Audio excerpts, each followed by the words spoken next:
And welcome back to another complete review of fasting. Today, we're not talking about 33 hours. We're not talking about 56 hours. We've already talked about the transition zone, and we've already talked about adaptation. We've covered that. And today is the master class, fasting 101, if you will. How to fast, how to fast well, how to get fasting on purpose every single time. Think of this like building a house. Every fast has three phases. The setup, it is the steadiness or the consistency, and then it is how do we end.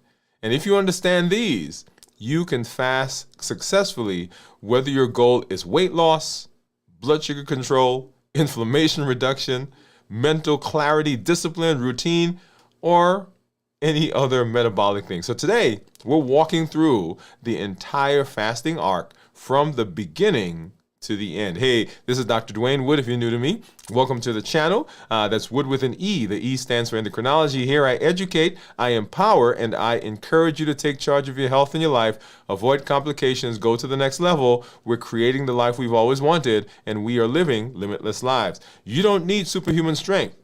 You need a strategy you can trust, a plan you can follow, and you need support and determination to keep showing up every single time.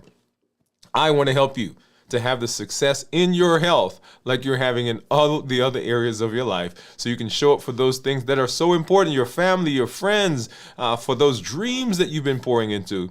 We want you to be healthy and want you to be around for a long time. If you're new, go ahead and put new in the comments, because I'd love to welcome you with a hand clap and some music, and let you know that we are excited, we are happy that you are here. Whatever platform you're joining us from, whatever city, town, state, village, and of course, whatever country you're joining us from, I am so excited that you are here to join us as we move through the fasting space. What an amazing time we're having as we've walked through this week. Got some good stuff we're going to be taking a look at. I've got my monitors. Let's see.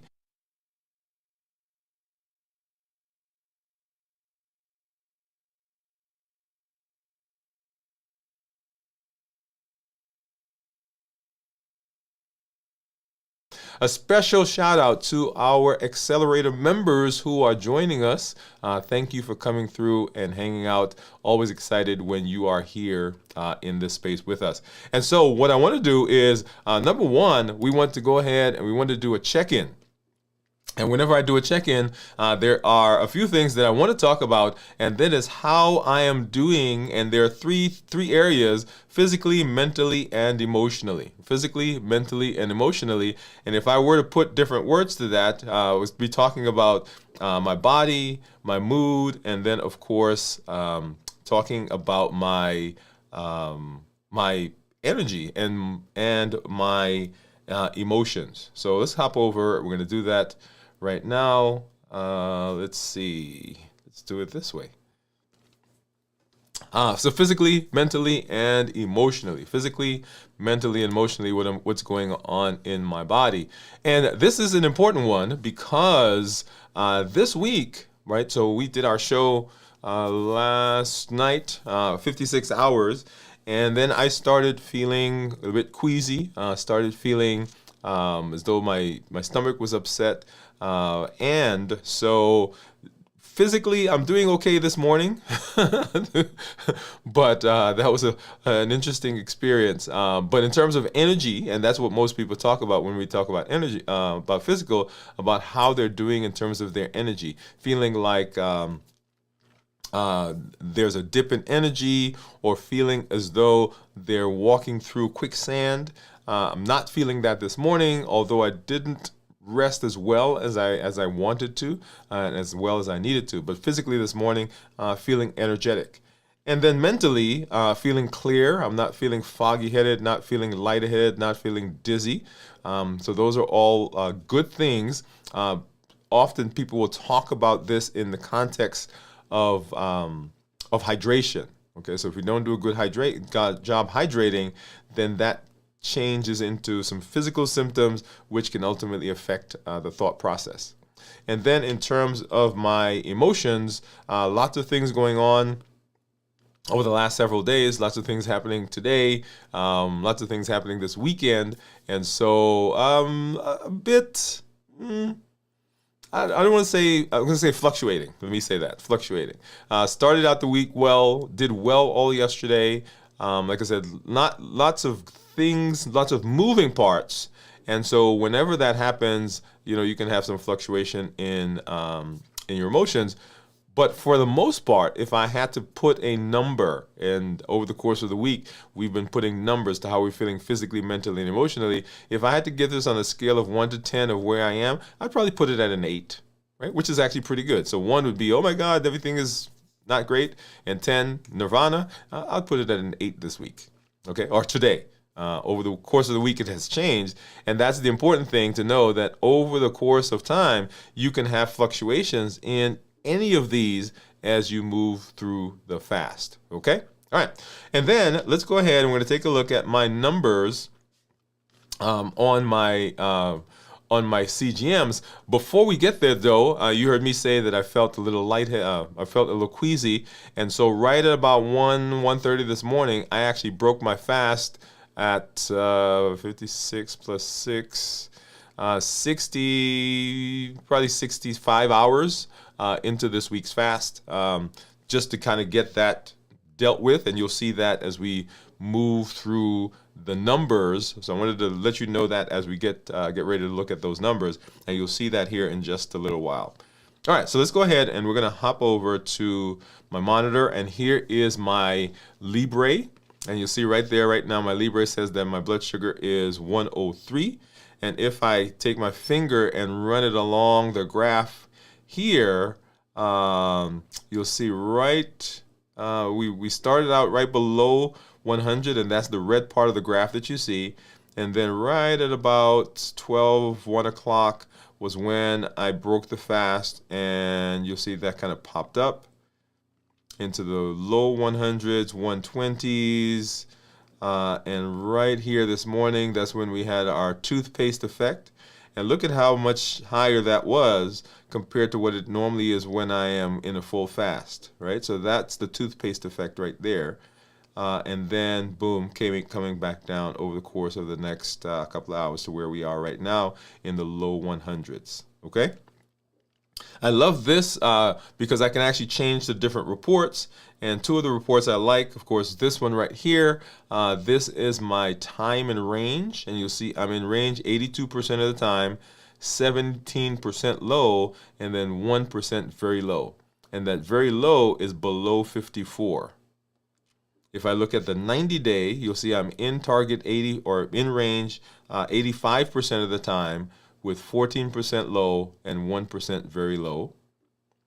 Getting out of that graph and looking at this one, this is my average. And so for the last 7 days, you see this line right here, my average is 88. And jumping over to the 90-day. And the reason I go to the 90-day is because that's where our A1C comes from. It's an average over 90 days. So 89 for 90 days. And down here, you'll see it breaks it out into the different times of the day so that I can make decisions about what to do over the course of the day based on what my blood sugar is. So I love looking at that particular graph.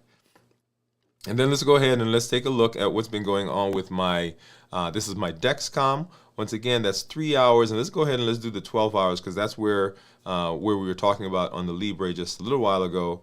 So right in here, we started out in the low 70s, 80s, 80s, 80s. And so right at about 1 o'clock this morning was when I broke the fast. Right in here, and you saw those numbers started climbing to the low 100s. And then right down here this morning, that's the toothpaste effect. And once again, look at how high that spiked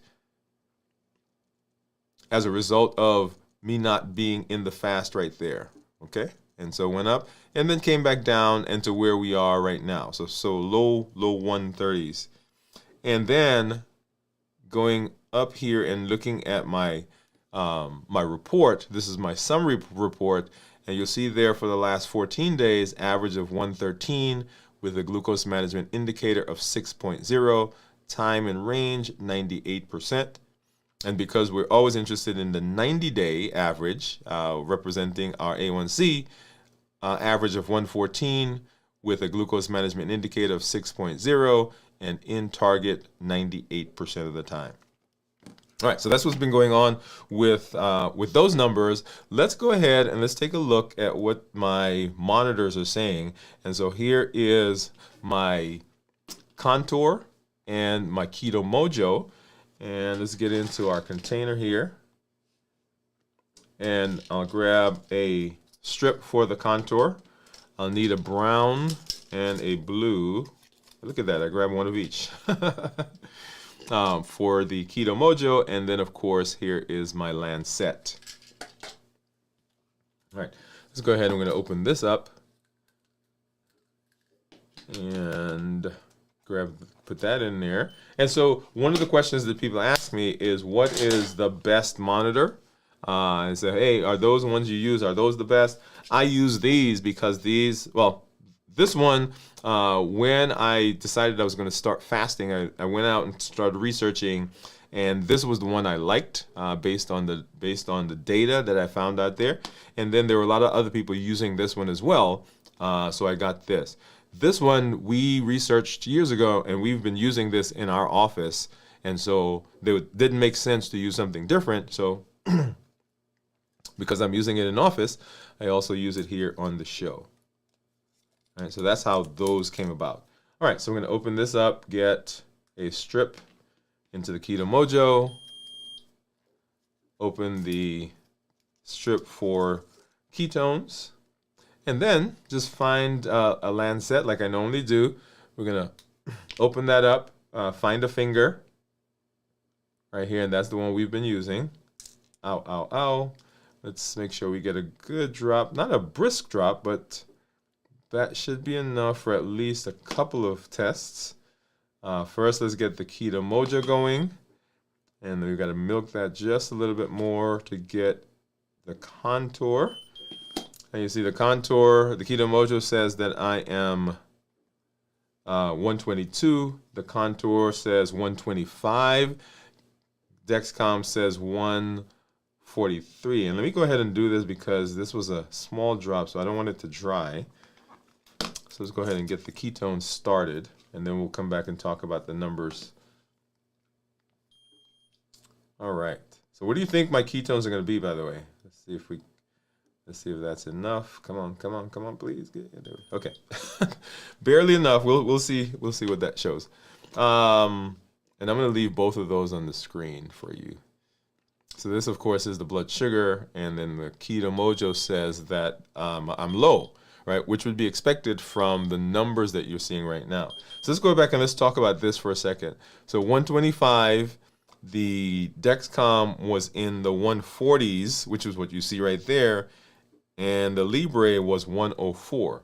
So right now, they're all about 20 points off from each other in terms of blood sugar. And then, of course, here are the ketones. And so ketones that are less than 0.5 are considered normal, 0.5 to 1.5 considered nutritional ketosis, and above that considered therapeutic ketosis. So whenever we are in fasting mimicking, we're in ketogenic diet, we're in fasting with the idea of working on metabolism, what we're looking for is we're looking for those numbers to be 0.5 or higher, okay? All right, and so there are people who actually live in that range. We've got community members who they fast, but they also eat a ketogenic diet so that they're always, for the most part, shouldn't say always, for the most part, they are in ketosis much of the time. As you know, I do my fasting, but I don't do a ketogenic diet. So when I end my fast, I try to prolong the metabolic milieu, if you will, as long as possible. And so, we will tend to have ketones maybe 6 to 12 hours later, and then we go back to eating a balanced bites meal, which is not ketogenic at all, okay?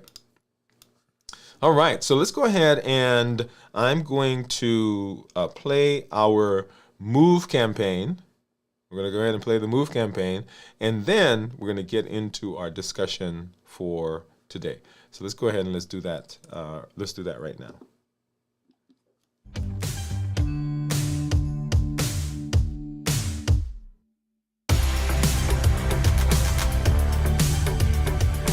Welcome to Move, metabolic optimization via exercise. This isn't just about workouts. It's about moving your body, moving your habits, and moving your life forward. Each episode builds consistency, strength, and resilience step by step. I'm Dr. Dwain Woode, and together we're writing the story of health, transformation, and limitless living. This is Move. Let's get started.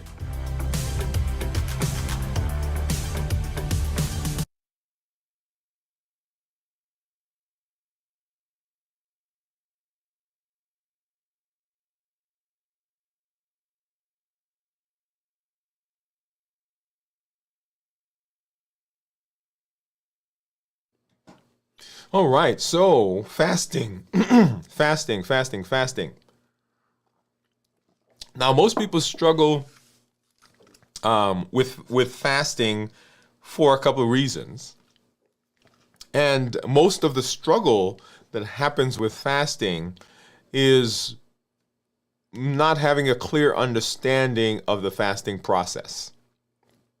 Okay, and so as we've moved through fasting, we've talked about the motivation that brings that gets you into fasting, and so many things happen in our lives. We have an event, and an event could be anything. It could be someone becoming ill. It could be us having some significant health issue, or it could be simply us going to a conference or learning something new, or deciding that, hey, I've been at this for a while and I just need to I need to buckle down. And those are usually the places where the motivation for fasting comes from. Okay?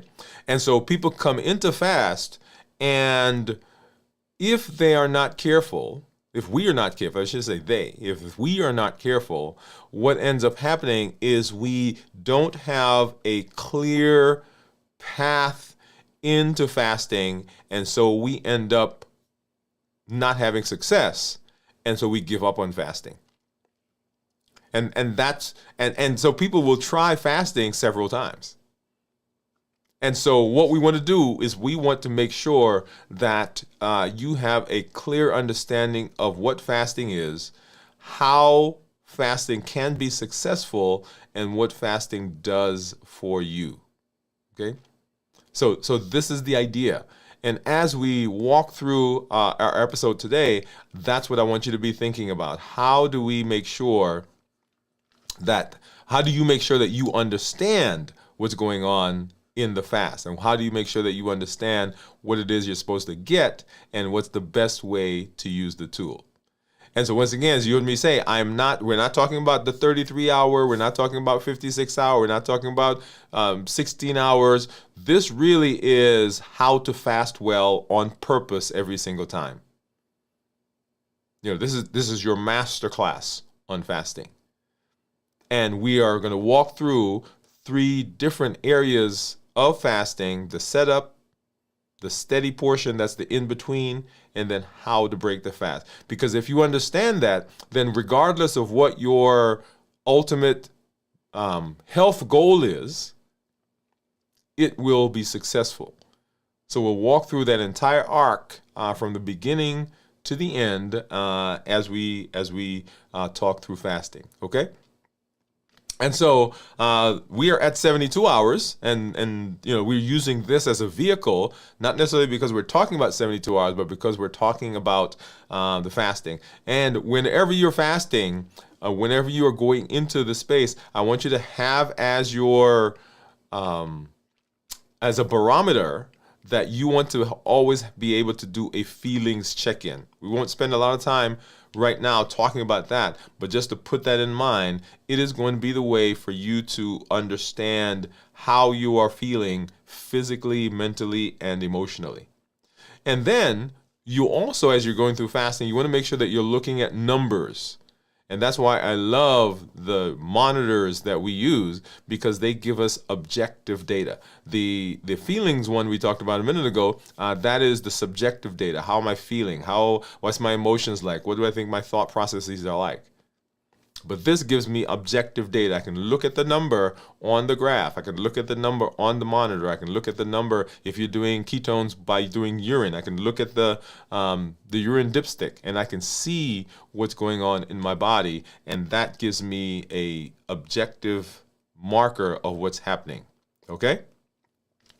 But the blueprint system, how to fast well. Right? On purpose, every single time. That's the whole idea that we're walking through.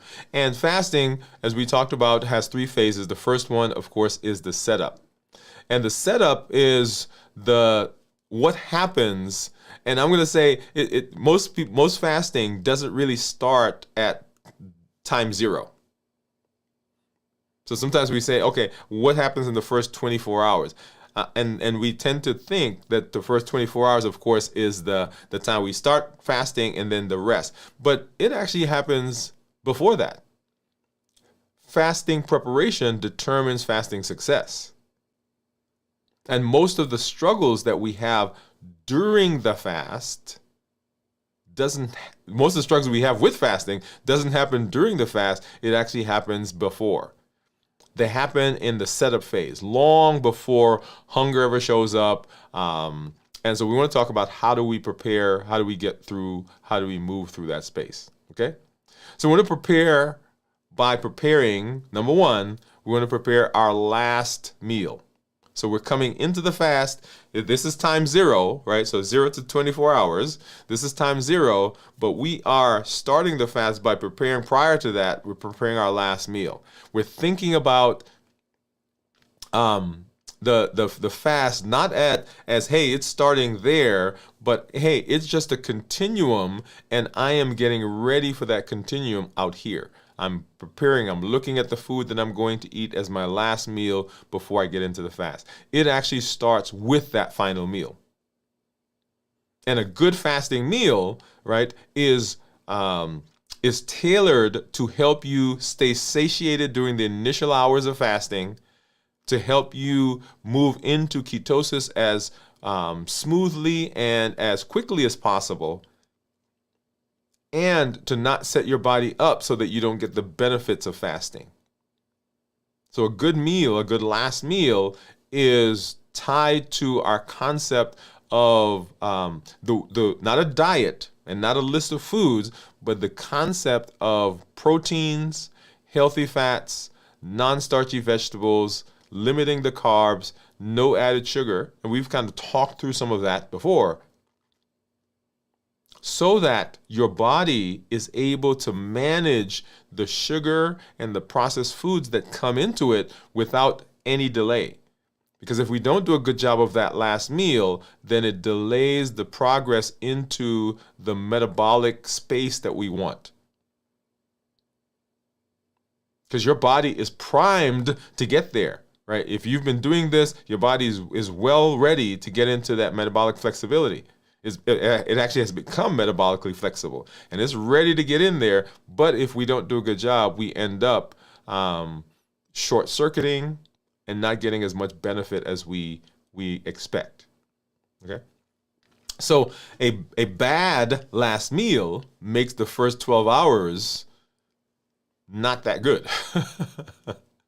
So if you're having big spikes in blood sugar, if you are having spikes in your insulin level, then when you get into the fast, your cravings are going to be such that they're going to make it difficult for you as you move through the fast. And people say, well, I felt hungry. I felt hungrier than I normally would.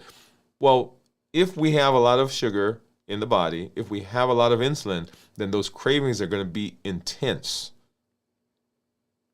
So once again, we want to prioritize protein. We want to prioritize healthy fats. We want to prioritize non-starchy vegetables. We want to limit the carbs.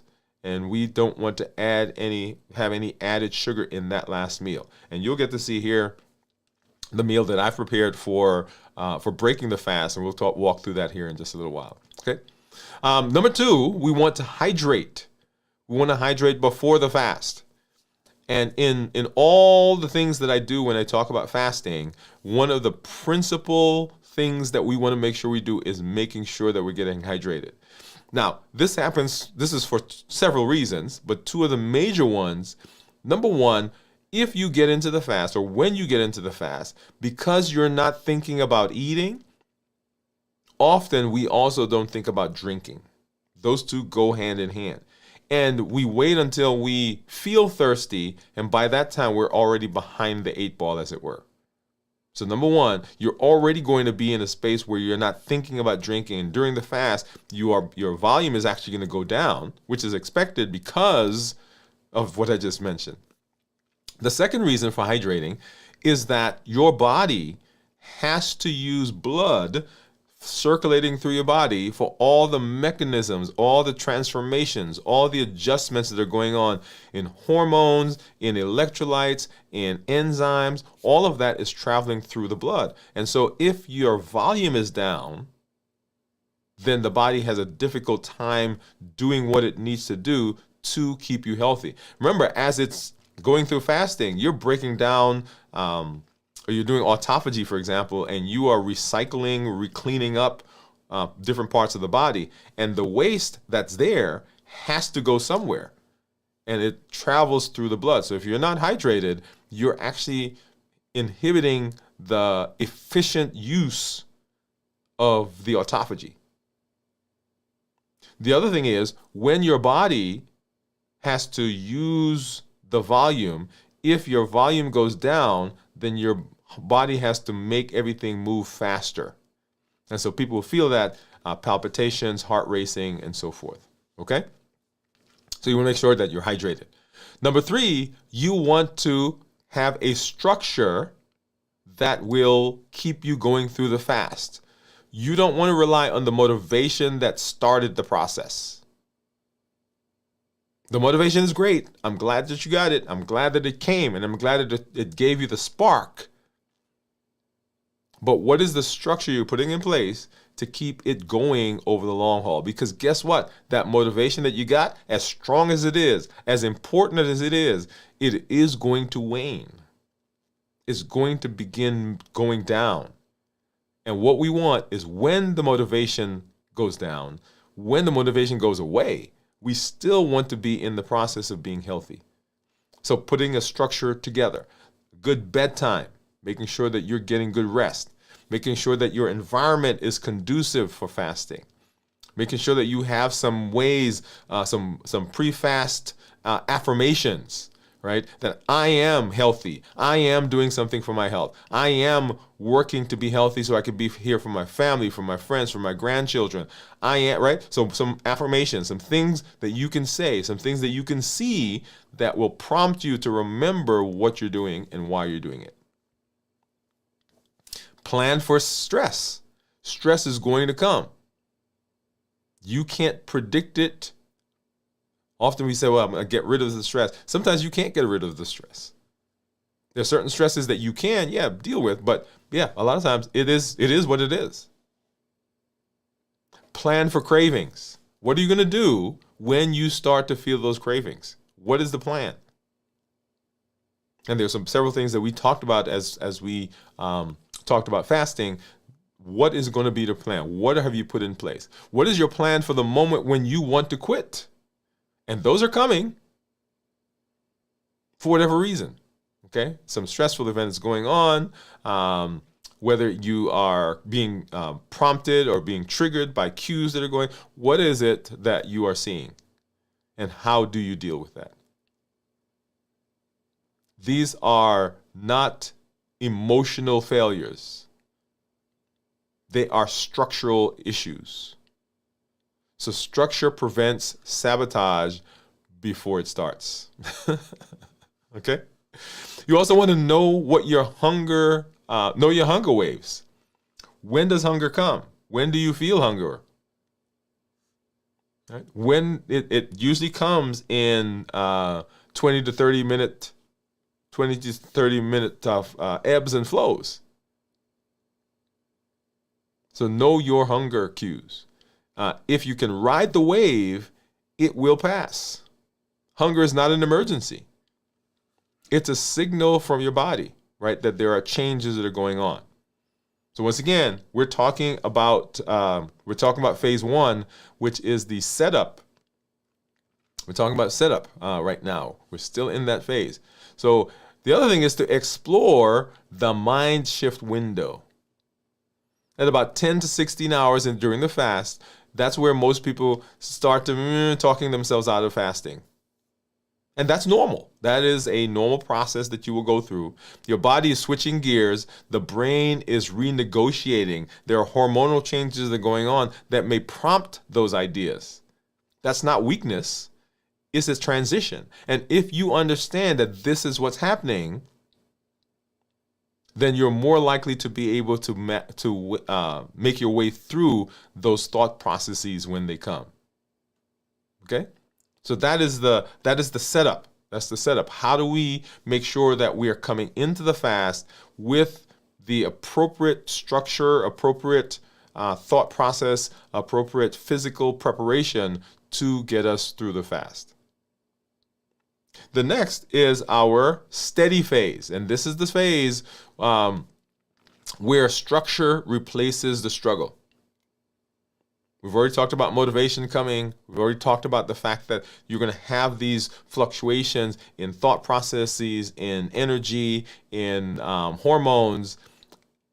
What is the thing now that takes us through when the motivation goes away? It is the structure that we have. And so between 24, 60 hours, fasting becomes a practice. Right? We can white knuckle it maybe the first 6 hours, 12 hours, 18 hours, 20 hours, 24 hours. Oh, boy, I made it. Made it through. We don't want to just make it through. We want to have a structure that takes us through successfully. And this is not a test of willpower. It's not a punishment. It is a skill that we can learn. This phase is not 36 hours or 56-hour biology. This is the strategy of the middle hours. How to stay steady even when your emotions and your environment is shifting. So let's walk through that together. Number one, we talked about hunger waves. You want to surf that wave. Don't fight it. It's going to come. Understand it's going to come. Understand that it's not an emergency. We're not pushing through this by white knuckling it. We're observing it. We're not judging.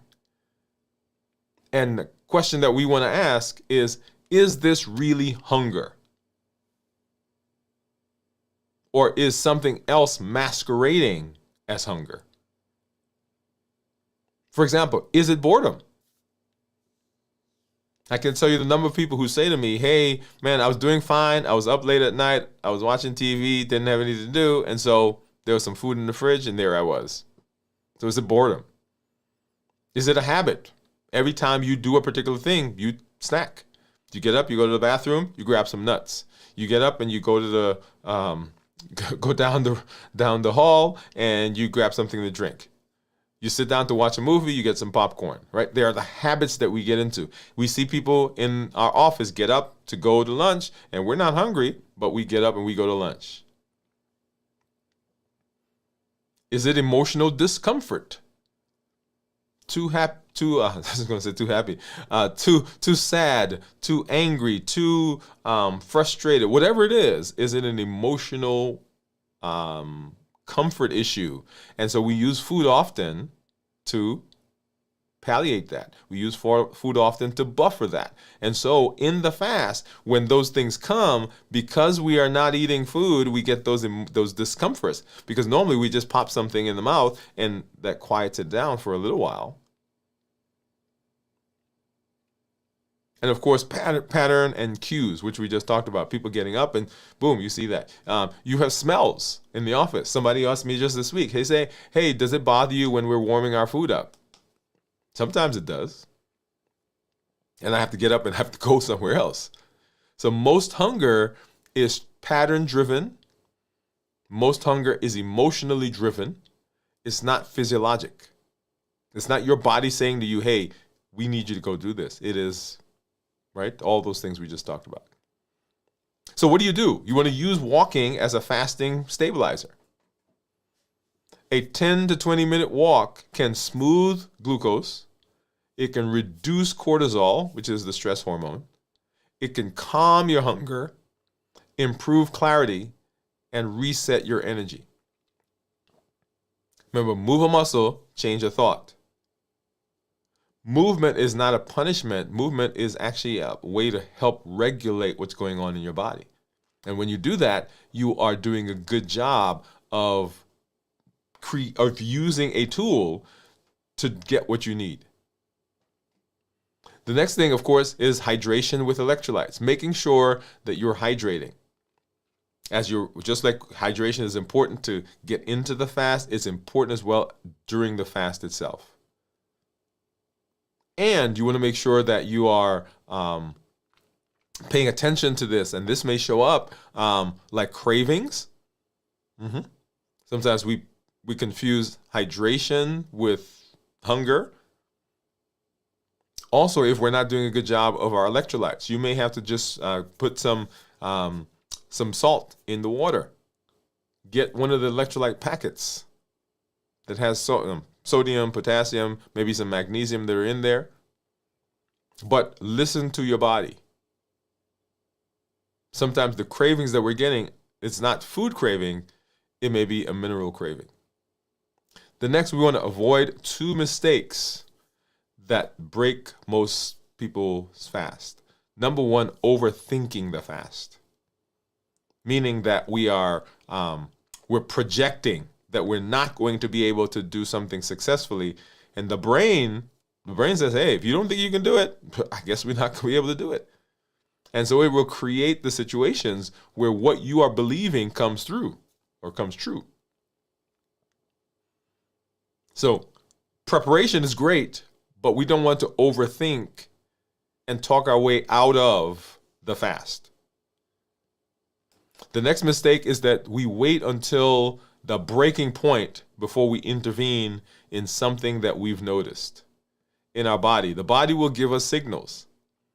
Fasting is not a test of your suffering. It's not a test of your power. It's not a test of your strength. It is a practice of stability.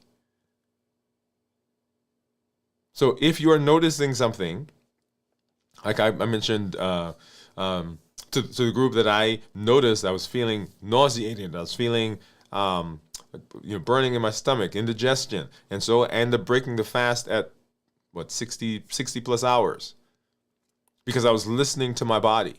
So don't wait until the breaking point, because then what happens is your brain, your mind remembers that. And so the next time you want to fast, your body's like, the last time we did that, it didn't go so well. So intervene before it becomes a problem. Protect your emotional window. Around that 36 to 48 hour emotional intensity will come in. Emotions can get stronger. This doesn't mean the fast is failing. It means that you are becoming aware. Because normally, what do? We pop some food. But now, because we're not doing that, we become very much aware of how we're feeling. And now we have to confront that. I like to say we're living life without the net. We're living life in the raw. And awareness is part of your restructuring. And then we want to watch for the wall. The wall is not a physical wall. It's a mental friction plus cortisol spike. Right? So the wall it's what's going on up here, which causes a spike in our cortisol. And those two will set up a system where we feel like this is not working. Ooh, let me get out of this. Right? It creates a sense of urgency or us feeling unsafe. And remember, what the body's looking for is looking to feel safe so that cortisol goes down. When that happens, then there's calm. So one of the solutions to this whole process, this idea of the wall, is hydration, making sure you're having good minerals in there, electrolytes, making sure you're having good rest, some light walking, move a muscle, change a thought. Maybe you do some breath work, right? Box breathing. Breathe in for 4, hold it for 4, breathe out for 4, hold it for 4. Do that 3 to 4 times. And then reconnecting with your why. Reconnecting with your why. That is a very important one. Because the why, right? That rhythm, the why. What are we doing? Why are we doing? The anchor, right? Different words you've heard me say to understand the why. It is the thing that keeps you stable when things around you are moving. Think about that ship that's on sea, right? They drop the anchor so that the anchor keeps them where they are. Structure diffuses the wall, because when you're structured, you don't have to rethink it. It's already in place. And then I want you to think of calm as the new control. You're not chasing energy. You're not chasing willpower. You are steadying your energy. Your brain is using ketones. Your system is predictable. Your emotions are leveling. This is the moment where fasting stops being an effort and starts becoming design. Yeah. So that's the middle. That's how we get successful. That's how we move through fasting successfully. And then how do we break it? This is the breaking phase. Refeeding completes the metabolic loop. The end of the fast is just as important as the beginning. Breaking the fast well is what keeps next week's fast successful. If we do a great job here, if we do a good job here, then our body, our mind, our thoughts are prepared for next week. But if we do a poor job here, then in our head, well, that didn't work so well last time, or I didn't get the benefit, or I had whatever that list is that you'll come up with. So let's walk through that together. Your first bite after the fast determines what is going to happen for the next several hours, even several days. The first bite. One bite of high glycemic food can spike the insulin and shut down the metabolic work that your body just did, and turn that process backwards. So your first bite should be something that's gentle, slow, clean, protein, I don't want to say heavy, but prioritizing protein, prioritizing healthy fats. Now notice that those words, those are some of the same words I use when I talk about the last meal prior to starting fasting. And that's on purpose, because the way that we eat to start the fast, to end the fast, or even when we are in our eating window is exactly the same. If we process it that way, then we don't have to worry about what to eat at any particular time. See, that's one of the cheat codes right there. So gentle, because your GI tract is quiescent. When you're fasting, then the GI tract kind of slows down. The protective cells that usually produce a protective coat, they're silent. They're not producing as much. So if all of a sudden you come and you start dumping things in, as tasty as it is, then those cells have to wake up quickly and they start to produce that protective coat, and that could lead to bloating, it could lead to abdominal pain, it could lead to increased elimination, right? All those side effects that we don't want. You want to eat slowly. It takes about 20 minutes for the signal to get from your stomach to your brain that you are full. And if you eat quickly, you've already eaten 2 to 3 times as much before the signal gets to the brain. Then you're like, oh. Okay. We want to make sure that we're prioritizing, of course, protein, lean protein, healthy fats, prioritizing non-starchy vegetables, minimize processing, no added sugar, portion controlled, tasty and flavorful. All right, so let me give you a protocol. Here it is. And that's it right there, by the way. So light protein, light lean protein, non-starchy vegetables, healthy fats. You want to, if you're adding carbs, they should be complex carbs. It should be portion controlled. And what you want to do is the first meal that you're going to have is going to be based on what we just said. And then 2 to 3 hours after that meal, you'll have your larger meal. So that's the protocol. Now, I don't usually give people lists of foods to eat or foods not to eat, but I'm going to give you a list, right? Foods to avoid in the first 12 to 24 hours. And I want you to notice something about the list. And I'll make a comment here in a minute. So number 1, bread. So we're talking about what to avoid, right? So bread, pasta, pastries, rice, fruit juices, sodas, alcohol, heavy, highly sugary foods, sugar. Now, 2 things. 1, this is not an exhaustive list. Mean it doesn't have everything on there that you need to avoid. So don't think, well, hey, it's not on the list, so I can have it. So the list is designed to help you identify something. Notice that everything I just mentioned, bread, pasta, pastries, rice, fruit juices, soda, all of those are high carb foods. And so if you eat those, what happens is the blood sugar goes up, insulin spikes, and then of course, once insulin comes out, then we go down that rabbit hole. So how does digestion reset after a long fast? Well, your gut needs gentle onboarding. The first 6 to 12 hours are about rebuilding the digestive fire.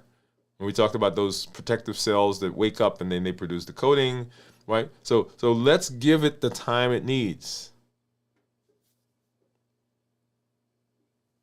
And so in breaking the fast, we want to avoid the reward trap. The reward trap. Feeling proud. Oh man, God, I made it through. This is great. So let me go reward myself, and I'm going to reward myself with some baked goods, some sugary foods, right? And so what happens is we go through that process, sugar spikes, insulin comes out. Once again, we talked about the effects of having a lot of insulin on board. That's the metabolic cliff. Remember, structure is greater than reward. Follow the structure, right? The protocol we just gave. Wait 2 to 3 hours, then you have your big meal. The big meal should still follow our food thought process. And then you can still have some of the carbs, right? Some of those things that you like. But don't let those be the first thing. When we talk about our protocol, one of the things that I didn't mention is whole foods, right? And when we talk about whole foods, we say whole foods first. Not only whole foods, but whole foods first. And this is the idea here. The protocol first. Follow the structure first. Once you get through the structure, you've done the initial meal. You've waited the 2 to 3 hours. You've had the larger meal. Now, right, because you are not all of a sudden shocking the system by those high carbs, now you can say, hey, okay, now let me have some of that stuff. And then you want to plan for your next fast before you break this fast. Right? Talking about how do we get through the fast? Or how do we break the fast? Right? So breaking the fast, refeeding, it completes that process. But before we get to the next fast, we want to plan, before we break this fast, we want to get to the next fast. That will help us to keep the process going. It will set us up because we anticipate the next fast, and now we're thinking about fasting, even as we're breaking the fast for this week. So So let's talk a little bit about the inner design loop. Remember, the inner design loop is our mechanism for being able to monitor what's going on in our body and to make iterative or on-the-spot changes. So every Friday as we go through this, we're doing some time of reflection, looking at this inner design loop. What worked this week? Number one, our anchor. What was it that helped us through this process? We're going to write that down because that thing that worked, that's going to be important for us as we move into fasts in the future. So anchor. Number two, align. Where did my rhythm feel steady? What was going on? What was the thing I was doing? What were the choices I was making that helped my rhythm feel steady? Because that we want to keep. Right? So we're creating a structure, we're building a structure, and we want all the stuff from this fast that are working. That's what we're going to change. That's what we're going to keep. And then we adapt. What will you tweak? Right? So number one, what worked this week? What felt steady? And then what will I tweak for next week to support the structure that I currently have? So we're always taking the positive and saying, okay, what can I adjust? So small adjustments create predictable success. Small adjustments create predictable success. We're not talking about making big, giant changes. So the fasting system. So today we didn't just talk about the science. We studied a system. A thing that you do is great, but a system that involves that is even more powerful. When you prepare for the fast, when you manage the fast, and you break the fast on purpose, fasting becomes predictable, predictability becomes safety, safety becomes consistency, and consistency becomes transformation. So structure turns that discipline into design, and design turns fasting into freedom. Yeah, that's the idea. So once again, we're not looking to do something just today or tomorrow or the next day. We're looking to do something that's going to last us for a long time because we want to be healthy. We want to keep showing up. And if we're going to keep showing up, we need something that's going to be on point. Yeah? So you've completed another week of deciding that you are going to do what you need to do to be healthy. You've learned the fasting system. You've seen your numbers stabilize. You've built trust with your metabolism, and your metabolism is learning to trust you back. That's an important point. Because when we feel safe, when the body feels safe, the body has incredible resilience and capacity for healing. So we want to give it everything it needs so that we set it up for that healing process. That is fasting. And so what we're doing, right? The Limitless Living says we're designing the life. We're building the health. And when we do that, then we are able to live limitless. We continue fasting. We continue the process. We continue the push to be healthy. We continue making those choices on a weekly and a daily basis. And if we make the process simple, then it's not a arduous thing. If we continue in the rhythm, the alignment, and the structure. Do you have those things in place that takes motivation out of the picture and allows the system to still work when you don't feel like it? Join us for our next episode, and we will continue doing our fasting, continue making choices to be healthy. Thank you for joining me for this one. We'll see you next time.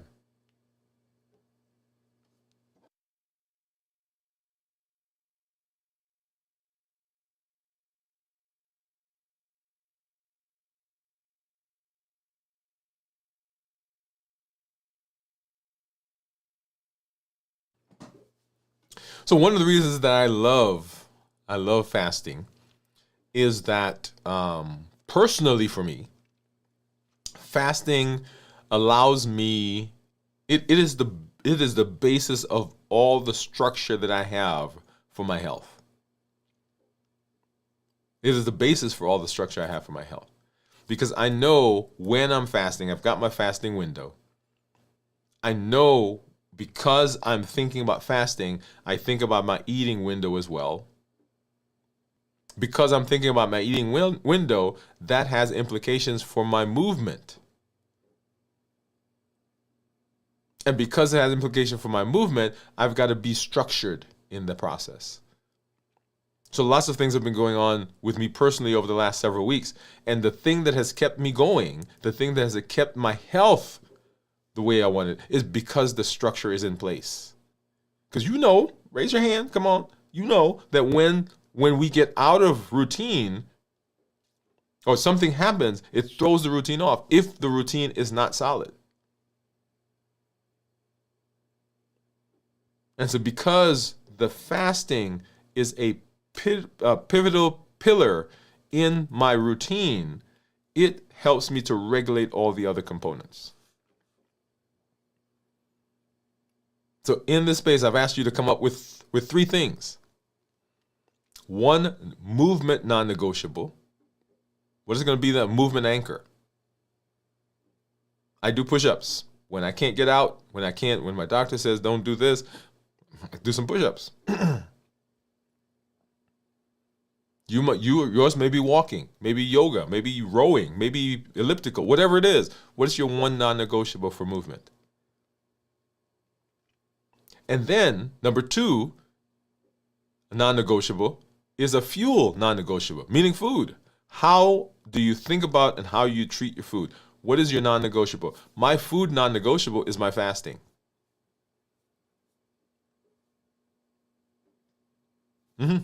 So that happens.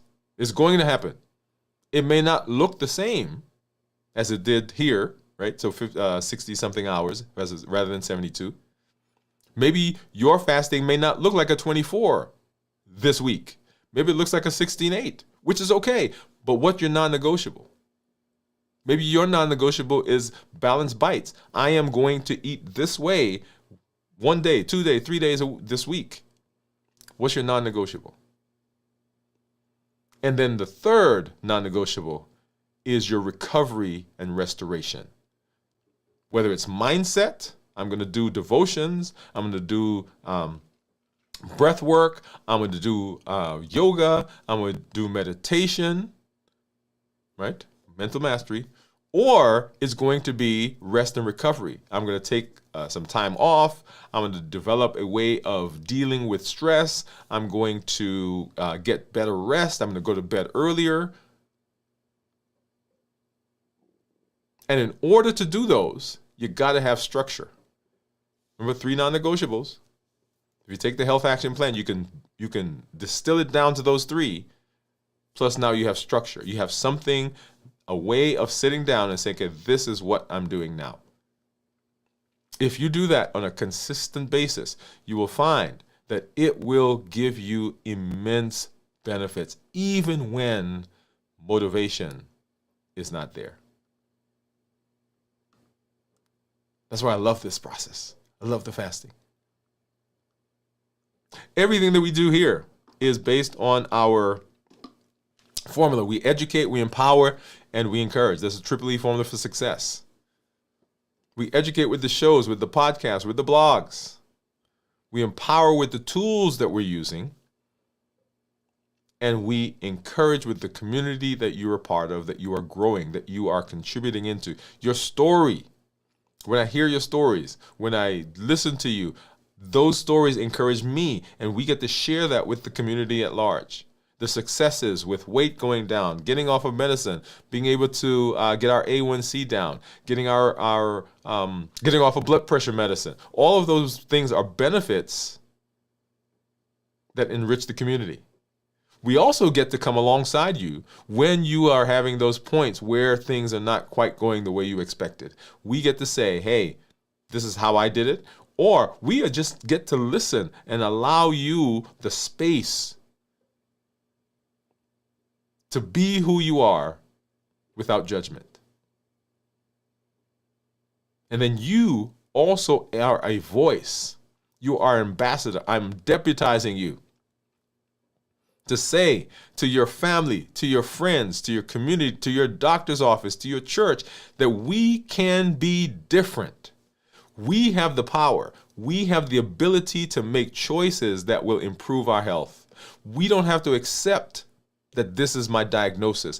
We can make choices even now to be different. Whatever's happened in the past, it's happened. We can't change that. But we certainly can make a choice right now going into the future.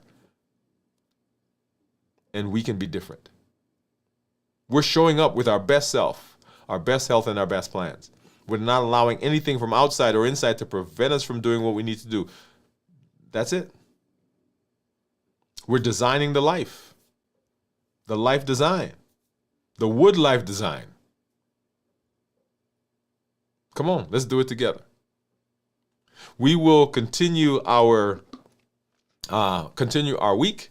We've got video from the vault coming up on Saturday, tomorrow at 9 p.m. Central. And then This Week in Review will be here at 6 a.m. on Sunday, right here on the channel. That's Central. And then on Monday, we'll be right back as we move through another week of the Blueprint series on Dwain Woode MD Live.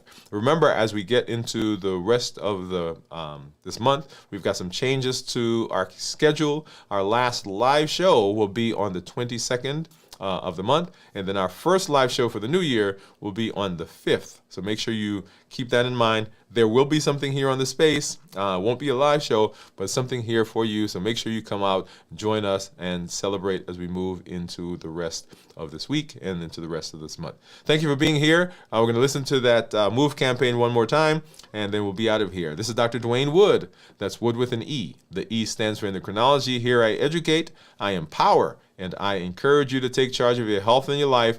Avoid complications, go to the next level. We're creating the life we've always wanted, and we are living limitless lives. Wait a minute. Wait. I forgot something. You guys didn't remind me. Hold on.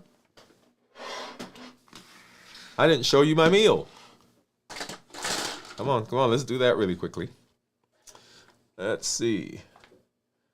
And so here is... Okay, here's my meal. Let's walk through that together. And so, as you know, and we've been talking through this meal, by the way, today. And so, whole foods, right? So, whole foods.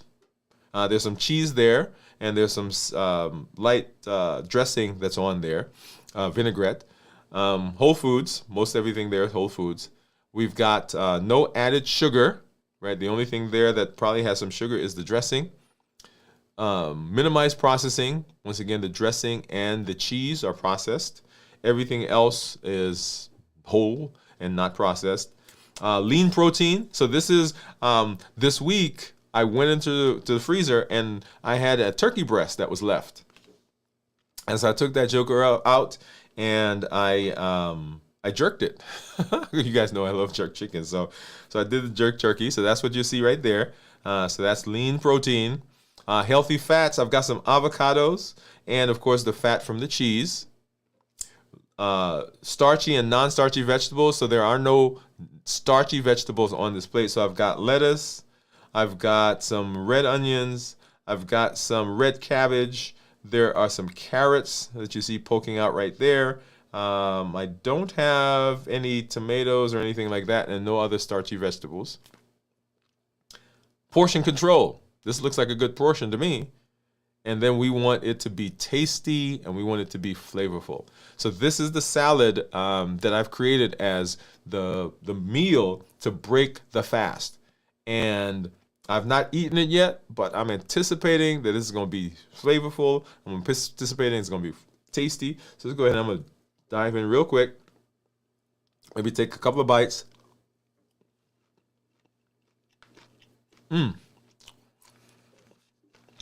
That turkey right there, man. That's good. And then let's get a piece of this avocado. And the reason I like salads, the reason I like salads is that salads give me bulk, keep me fuller longer as I get out of the fast. They blunt the absorption of carbs, so I don't have a big spike in my sugars. They also have minerals, vitamins. They have fluids, right? So I'm getting a healthy meal. And let me talk about that word healthy. Healthy does not mean good for blood sugar. Those are not synonymous. Healthy simply means that overall the meal has good health benefits.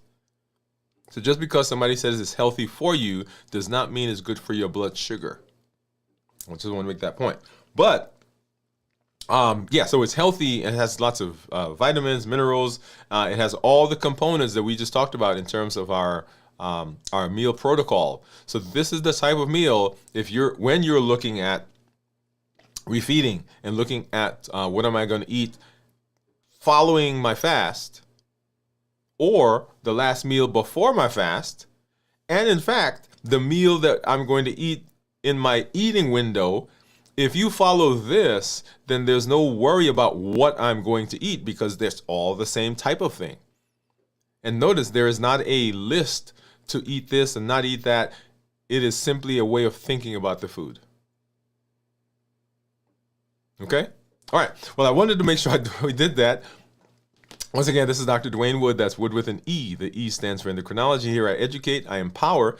I encourage you to take charge of your health in your life, avoid complications, go to the next level. We're creating the life we've always wanted, and we are living limitless lives. We are here. I am here because I want you to be successful in your health, just like you're successful in the other areas of your life. So you can show up for those important events and occasions in your life, for family, for friends, for community, and so you can live and enjoy those dreams that you've been pouring into. You don't need superhuman strength. What you need is a strategy you can trust. You need a plan you can follow, and you need the determination and the support to keep showing up every single time. Thank you for being here. We'll see you as we move through the rest of the week. Make sure you join us for our shows, and we'll see you back right here for Dwain Woode MD Live on Monday, 7 p.m. Central. Let's look at this move campaign, and then we'll be out. Bye-bye, everybody.